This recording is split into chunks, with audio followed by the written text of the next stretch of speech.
Section 3. Acting the dark side. Finding the why. Playing a trickster or a villain is a total dream for a lot of young actors, right? But man, it is so incredibly easy to fall into overacting and that cartoonish cackling. We don't want that. We want realism. We want complexity. Now, what's really interesting about this slide is the contrast in motivation. To play a great trickster, you can't just play evil. The absolute best antagonists, they don't think they're the bad guys at all. Just look at the villagers. They're responsible, community-minded folks. But our shepherd boy, he isn't actually malicious. He's just deeply bored, super impulsive, and desperately seeking a little amusement. In his head, he's the hero of his own fun afternoon. So to bring that boredom and manipulation to life, actors use some very specific physical techniques. Instead of just flailing their arms around, they use controlled, deliberate stillness. Maybe they add an asymmetrical tilt of the head to show they're scheming or plotting.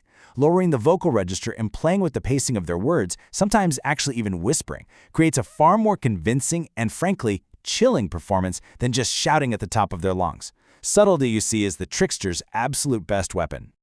Section 4. The performance begins. A bored shepherd. And action! The tape is on the floor, the costumes are on, and the actors are locked in position. The lights come up on the sunny, incredibly slow day out in the pasture. We see our shepherd boy, surrounded by his flock of sheep. He's supposed to be doing his job, keeping watch. But the day is long, the pasture is dead quiet, and the boy decides that what this afternoon really needs is a little bit of theatrical excitement. Just listen to his internal monologue here. It's entirely self-centered.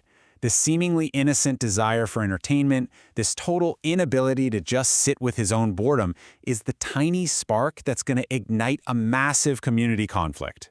Now really pay attention to the blocking here. The boy deliberately steps downstage, right to the very edge of the tape, breaking the fourth wall to pull us, the audience, in on his joke. And his fellow actors, playing the sheep, they enthusiastically nod along, chanting, "Ba ba ba! Yes it is, time to have some fun." The stage is perfectly set for a prank.